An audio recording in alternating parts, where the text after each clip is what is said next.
bicara evaluasi nih, Mbak Putri udah ngalamin ternyata ada ketidaksesuaian antara ekspektasi dengan kenyataan ya gitu. Ternyata dulu tuh yang didengar itu, dibayangkan itu A, tapi ternyata begitu dijalani atas berbagai hal yang terjadi ternyata B hasilnya gitu kan, nggak sesuai nih. Nah terus kira-kira buat teman-teman yang lagi ngedengerin nih, ada nggak apa ya nasihat ataupun wejangan yang bisa seenggaknya mempersiapkan lah gitu. Mungkin efek-efek seperti itu kan tetap akan ada ya, nggak mungkin kita bisa 100% kita hindari gitu. Nah setidaknya supaya teman-teman jauh-jauh hari ini sebelum berangkat ke Jepang tuh sudah punya bayangan, oh nanti tuh saya akan menghadapi hal-hal ini gitu, saya akan ketemu hal-hal ini yang itu mungkin tidak enak gitu kan, berat, bikin depresi, bikin homesick dan seterusnya. Ada nggak kira-kira apa ya motivasional apa nih, nasihat atau ya tonton video ini ya. Kalau kata aku gimana ya, yang bener-bener kalau pengen kayak, kalau ini kan kita lagi bahasnya sekolah sambil kerja. Kalau misalnya memang pengen fokusnya sekolah aja, mungkin bisa mempersiapkan dana yang cukup. Jadi kalian di sini part time ya memang untuk hidup kalian dan jajan di sini. Kalian nggak mikirin orang rumah. Ya bolehlah sekali dua kali ngirim kalau punya rezeki gitu kan. Tapi kan biasanya yang kesini tuh pengen ini, tau nggak sih, menuhin hobi juga. Ya kan, yang suka anime, yang suka manga, yang pengen jalan-jalan, yang suka dorama gitu-gitu kan. Pasti pengen kesana kesini gitu kan. Pertama kalian mau sekolah ya sekolah aja, dananya yang cukup. Tapi kalau misalnya pengen sekolah sambil kerja, menurut aku kalau untuk universitas itu sulit kalau kalian tanpa beasiswa. Kalau Senmonggakko yang bagus pun, karena Senmonggakko tuh tahu nggak ya teman-teman, Senmonggakko itu sekolah kejuruan. Di Jepang itu mau belajar apapun ada di sini. Ya. Apapun itu ada belajar di sini. Tapi ya ada harganya karena sekolah di Jepang itu benar-benar mahal banget. Kalau sendiri tuh aku yakin banget susah. Bukannya nggak sanggup, susah. Susahnya membagi waktu kerja dan belajar. Karena absen itu penting buat imigrasi, buat sekolah juga penting, buat rekomendasi di pekerjaan kamu setelah sekolah juga penting. Jadi kalau sampai kalian bolong-bolong absennya gara-gara capek kerja, itu sayang. Tapi kalian juga harus kerja karena untuk bayar uang sekolah, itu juga sayang. Susah kan? Susah banget. Makanya yang aku alamin tuh itu, akhirnya aku jadi milih sekolah yang ecek-ecek. Aku milih bukan sesuatu yang aku pengen, aku harus milih yang ecek-ecek supaya aku bisa tetap lancar bayar uang sekolahnya gitu loh. Sementara sekolahnya tidak memberikan ilmu apa-apa yang berguna gitu kan, kayak yang kok aku belajar apa sih sebenarnya sekolah ini. Dan sekolahnya tuh memang sekolah yang menyediakan untuk orang-orang yang ingin memperpanjang visa agar bisa terus bekerja di Jepang doang, kayak gitu loh. Makanya aku menyerah, terus aku berhenti dari sekolah itu. Itu kan sayang ya bayar uangnya ke sana. Makanya kalau mau sekolah, saran aku dananya yang cukup. Kalau niatnya untuk sekolah ya.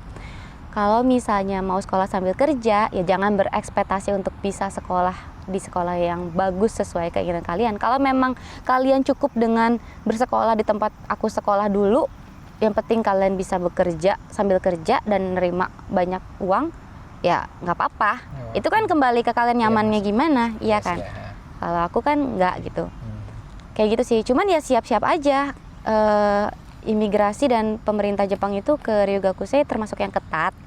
Sekarang Indonesia juga termasuk yang disorot karena banyak yang overtime juga kerjanya, tidak sesuai sama visa. Jadi pasti hokeng dan lain-lain tagihan yang masuk dari negara itu tinggi. Iya, dan itu harus dibayar. Gitu ya, jadi aduh. Memang harus hati-hati dengan apa ya, ekspektasi ya. Jangan terlalu tinggi, jangan berharap terlalu tinggi. Tapi sedih juga ya kalau misalnya sampai harus berkorban memilih sekolah yang di bawah ekspektasi kita tuh. Wah, itu aku stresnya luar biasa sebenarnya milih sekolah itu.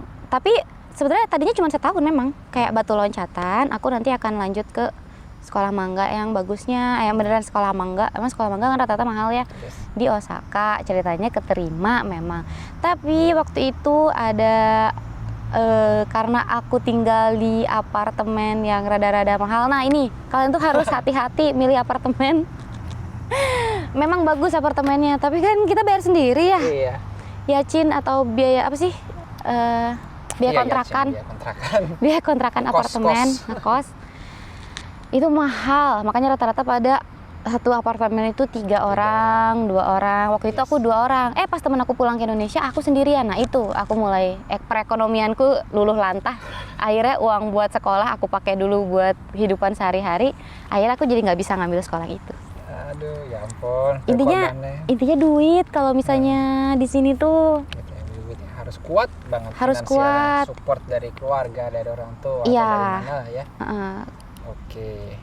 Jangan tergiur sekolah bisa sambil kerjanya itu loh. Oke, realistis aja Realistis ya. aja. Yang namanya sekolah sambil kerja tuh susah.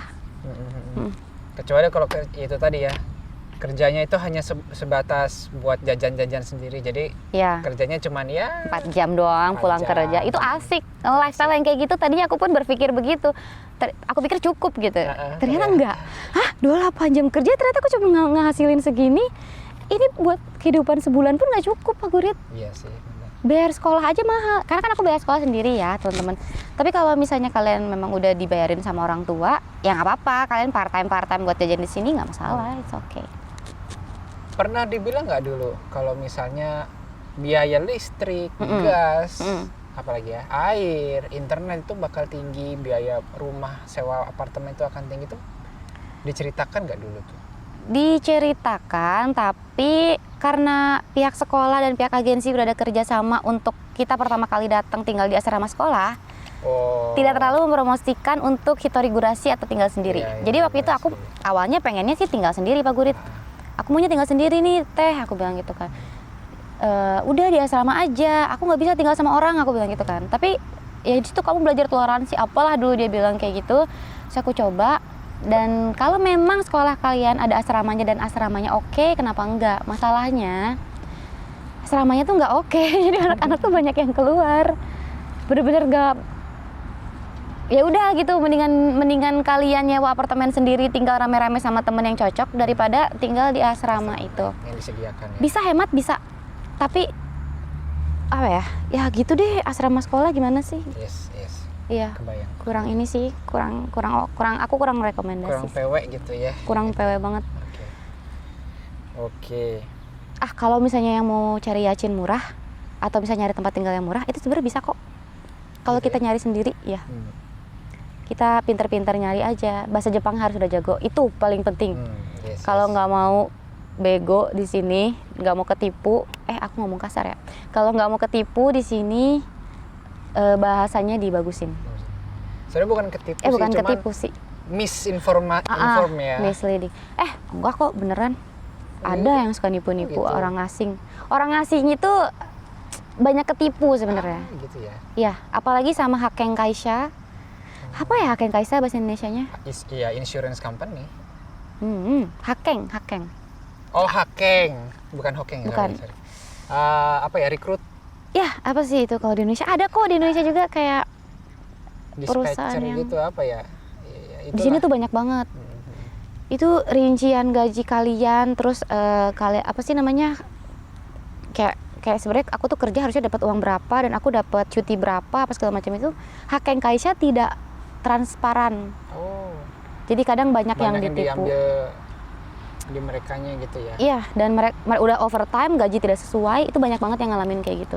Ya. Di sini banyak karena rata-rata perusahaan Jepang sekarang udah dipegang orang asing juga. Dari negara lain. Negara rada Ya. Jadi kadang mereka juga nepotismenya kenceng. Jadi dari negara mereka boleh masuk, orang asing lain rada ketat kayak gitu-gitu. Oke. Wah, apa ya? Bisa dibilang rada speechless juga sih aku gitu. Ngedengar ceritanya ternyata cukup kurusi ya, kalau bahasa Jepang itu. Kurusi itu maksudnya apa ya? Berat, cukup apa ya? ya gitu. Ya tangguh lah ya, maksudnya apa namanya itu halangannya tuh Pahit lah.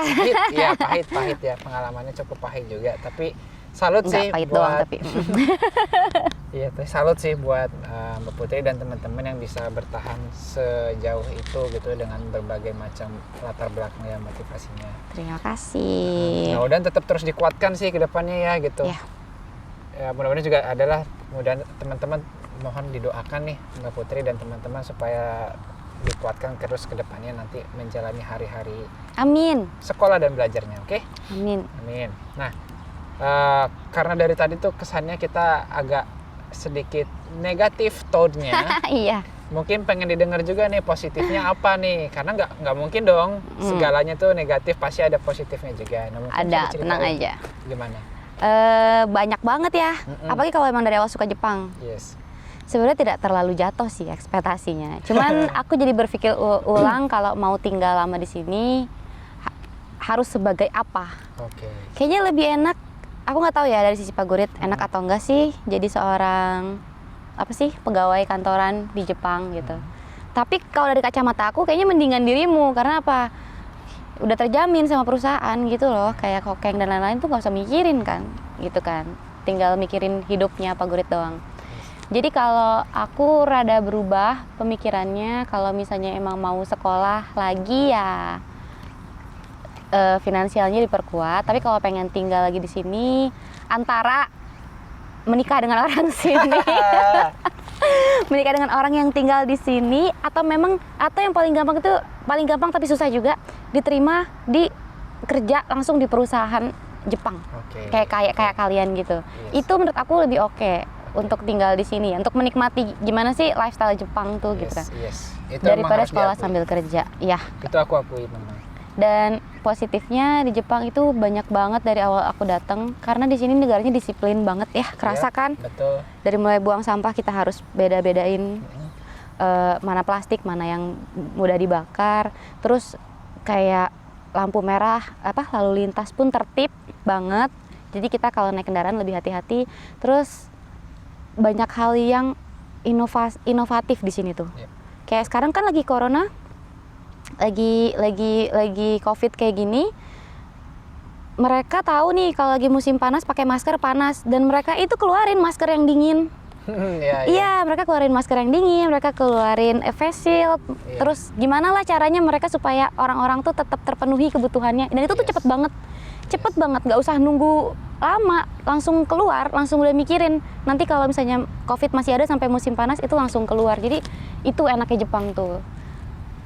Benri banget. Kemana-mana itu mudah. Terus ke diri sendiri pun jadi berubah banyak, jadi lebih berpikir positif juga sih sebenarnya. Menjadi manusia yang madani. Ya. Itu. Dan memanfaatkan waktu sebaik mungkin. Karena di sini bisa tepat waktu. Di Indonesia kan kita nggak tahu ya. Iya. Kondisi jalan gimana. Jadi jalan itu kalau janjian 2 jam sebelumnya udah jalan. Kalau di sini mepet-mepet juga nyampe. Masih tepat waktu. Masih tepat waktu. Semuanya tuh benar tepat waktu dari mulai keretanya, apa ya segala macam tuh. Makanya aku sih sebenarnya seneng kalau boleh ditanya seneng nggak tinggal Jepang? Seneng banget. Apalagi kalau perempuan. Tapi dengan catatan kalau boleh merubah tidak sebagai pelajar plus pekerja ya, tapi pekerja sajakah atau sebagai pelajar sajakah gitu ya, itu mungkin akan lebih enjoyable gitu ya. Iya. Tapi kalau kata aku, kehidupan aku di Nihongo Gakko itu masih lebih enak sih. Aku bisa nutupin biaya sekolah kok, karena aku kan memang tidak punya tanggungan apapun. Jadi untuk hidup sendiri itu masih bisa. Tapi ketika kalian sudah dari Nihongo Gakko, sudah dari sekolah bahasa, kalian ingin masuk ke Sengmong, biaya Sengmong itu lebih mahal daripada Nihongo Gakko. Atau kalian mau Daigakuin atau ambil S2 tapi biaya sendiri, itu juga biayanya lumayan kalau nggak pakai beasiswa. Itu dipikirin lagi karena biayanya makin tinggi gitu loh. Kalau untuk Nihongo Gakko aku rasa aman sih, masih orang Indonesia kan mentalnya kuat-kuat ya. Jadi pasti masih bisa. Cuman ya itu tadi, aku kan begitu masuk tahun kedua, aku dropnya di situ. Kok ternyata kayak gini gitu, aku nggak bisa ngehandle. Akhirnya ya udah kelepas dari tangan deh. I see. Kalau mau sekolah bahasa di sini, aku rekomendasi why banget not sih. ya sebenarnya ya. Iya. Cobain. Ya perlu pertimbangannya itu yang harus dipikirkan ya, itu Iya. tadi harus didetilkan kira-kira nanti Iya. itu bagaimana di Jepangnya, Iya. kemudian berkaca dulu kira-kira kemampuan ekonomi kitanya masing-masing itu seperti Iya. sekuat apa juga, itu juga harus dipertimbangkan. Trial error lah ya, itu pas nyonggok Gakko nggak apa-apa. Nggak apa-apa gitu. Nggak apa-apa kalau Oke. kata aku. Karena itu masih ada pilihan untuk kalian lanjut tinggal di sini untuk kerja atau enggaknya itu nanti kan. Cuman setelah Nihongo Gakko, setelah kalian menguasai bahasa Jepang dan menerima sertifikat bisa bahasa Jepang, jangan lupa ikut JLPT yang udah tinggal di Jepang. Itu dipertimbangin lagi masa depannya mau gimana sih di sini gitu. Oke. Karena ya itu tadi biayanya nggak main-main. Udah main aja itu. Iya benar ya. Iya, Oke, baik. Oke, terima kasih banyak nih Mbak Putri nih. Nggak sama-sama. terasa ya udah makin gelap nih kita. Iya. Video-video lama-lama. Ya, sebelum masuk ke segmen terakhir mungkin ya. Ya. Aku ada sedikit mau melontarkan kuis nih, pertanyaan-pertanyaan. Mungkin tes cepat begitu ya, rapid test gitu kalau bahasanya sekarang itu lagi beken kan rapid test nih corona. Jadi pengen tahu sih kira-kira udah ada beberapa pertanyaan nih aku udah siapin. Jadi langsung ditanya, langsung dijawab ya, jangan lama-lama gitu. Oh gitu. Ya udah sering sih di beberapa talk show, udah di beberapa acara-acara TV. Kayak gimana sih? Bisa aku milih, Yes. Jadi aku ngasih pilihan A atau B, aku jawab yang jawab apa Yang ada di otak aku itu. yang keluar gitu. Nggak ada timernya sih, cuman ya dijawab secepat mungkin aja, mungkin 2-3 detik langsung jawab, 2-3 Oke. detik langsung jawab gitu ya. aduh deg-degan. Ini pertanyaannya ringan kok, jadi bukan tentang kehidupan. Oh, oke. Gimana. Tenang aja. Oke ya, siap ya. Oke, pertama, bekerja ataupun sekolah di Indonesia atau di Jepang? Di Jepang. Di Jepang. Oke. Sekolah atau bekerja? Sekolah. Sekolah. Oke. Kemudian mau menjadi generalis umum atau spesialis khusus? Spesialis. Spesialis. Oke. Mangga spesialis kan? Kemudian ya, setia pada satu institusi ataupun pekerjaan atau berpindah-pindah untuk mencoba hal baru? Berpindah-pindah. Berpindah-pindah. Oke, baik. Kemudian lebih memilih untuk kenyamanan bekerja di satu tempat atau bersekolah di satu tempat, atau mencoba tantangan baru di pekerjaan lain ataupun di sekolah lain gitu. Mencoba tantangan baru. Mencoba tantangan baru ya. Iya. Oh, dia suka new challenge ya. Karena dinamis tadi itu kali tidak suka yang monoton ya. Oke. Kemudian stay di Jepang atau mau pulang? Stay Jepang. Stay di Jepang. Subarashi. Sebenarnya. Pengennya ya nggak apa-apa. Ya. Kemudian agak vulgar nih ya. Apa tuh? Selama ini tinggal di Jepang, bersyukurkah atau ada penyesalan? Bersyukur. Bersyukur. Alhamdulillah. Vulgar banget ya pertanyaannya ya. Enggak kok. Oke, nah sekarang agak sedikit yang lebih longgar lagi nih. Anime atau manga? Mangga. Manga. Emang cita-citanya ya.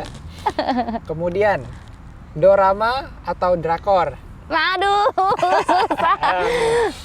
Saat ini drakor. Saat ini drakor. Oke, boleh. Saat ini drakor. Kalau aku forever dorama. Meskipun udah 10 tahun gak nonton dorama sama sekali, udah nggak tahu Parah. apa-apa. Parah. Terus dari mana basicnya? Dulu masih apa? Tapi kan udah 10 tahun gak nonton, itu banyak perubahan loh. Drakor juga nggak nonton. Oh. Oke, kemudian boy band atau girl band atau idol group? Boy band. Berarti kategori boy band atau girl band ya? Iya. Oke. Oke. Lanjut, oke. Onigiri atau lontong isi? Aram-aram. Ayo, pilih yang mana? Lontong aram-aram isinya ati. Aku gak suka ati. Onigiri. Onigiri. Oke, kemudian ocha, kocha, matcha atau teh manis? Matcha. Oke. Matcha. Dari Jepang berarti ya? Iya.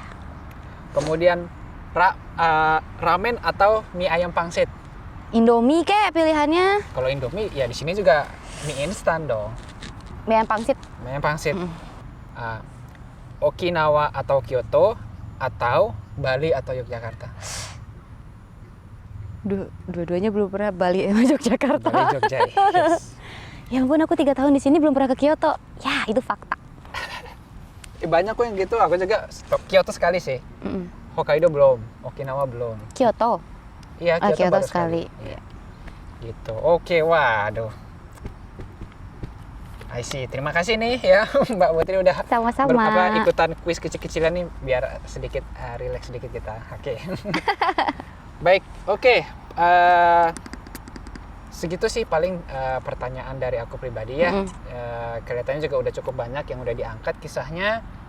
Mudah-mudahan itu inspiratif ya buat kita semua, yang buat teman-teman yang mendengarkan, menjadi bahan pembelajaran juga supaya teman-teman juga pasti lebih baik lagi nanti kalaupun misalnya memang harus menempuh jalur yang sama ataupun jalur yang berbeda, apapun itu ya nggak ada yang salah, nggak ada yang benar ya. Iya. Ya pasti masing-masing tuh banyak banget lah manusia itu di belakang layar itu kan lapisannya tuh banyak gitu. Kita nggak bisa bilang, kita nggak bisa justifikasi.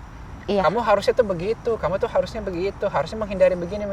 Ya nggak juga gitu nggak ya. bisa. Nggak fair lah gitu. Iya. Nggak fair gitu ya. Tapi ya apapun itu hari ini kita niatnya positif ya, bahan untuk pembelajaran juga. Nah, kalaupun misalnya ada hal-hal yang sekiranya menyinggung atau apa, itu kita nggak ada niatan sama sekali. Iya, mohon dimaafin. Mohon maaf ya teman-teman semuanya. Itu berdasarkan pengalaman pribadi dan visi secara pribadi aja sih. Tapi semoga bermanfaat deh. Amin. Ya. Amin. Gimana, ada mungkin closing statement dari Mbak Putri, silakan. Jangan takut ke sini setelah nonton ini. Jangan takut ke Jepang karena balik lagi ke diri kita masing-masing sih. Kalau misalnya kita udah dikasih kesempatan sama Allah bisa ke sini, ya berarti kita bisa melaluinya, itu aja sih kalau kata aku. Asal tetap hati-hati aja. Hati-hati. Oke, siap. Baik. Terima kasih sekali lagi Mbak Putri. Ya, sama-sama. Mudah-mudahan kita ada kesempatan lagi ketemu lagi ya. Amin. Mungkin ya vlogging lagi lah nanti apa gitu ya, mudah-mudahan ya. Nanti aku ke Yokohama. Oh, ditunggu. Ya, hari ini kita di Maebashi ya. Iya, makasih lo udah datang lo Pak Gurit jauh-jauh ke Maebashi. Gile, 3 jam dari Yokohama sampai ke sini. Aku naik kereta. Gitu. Aku salut. Baiklah, kalau begitu kita tutup vlog hari ini. Terima kasih semuanya. Sebelum ditutup, mari kita sama-sama membaca hamdalah. Alhamdulillahirrahmanirrahim. Astagfirullahaladzim. Ya. Terima kasih semuanya, Mbak Putri, terima kasih. Sama-sama. Pada viewer, penonton, terima kasih juga. Sekali lagi, yang benar itu datangnya dari Allah Subhanahu Wa Taala, dan yang salah datangnya dari saya pribadi, dari mungkin juga Mbak Putri yang juga masih dalam proses belajar. Ya, itu aja. Terima kasih. Jangan lupa klik, like, komen, subscribe. Ya, jangan lupa ya. Gitu aja. Terima kasih semuanya. Wassalamualaikum warahmatullahi wabarakatuh. Dadah. Bye.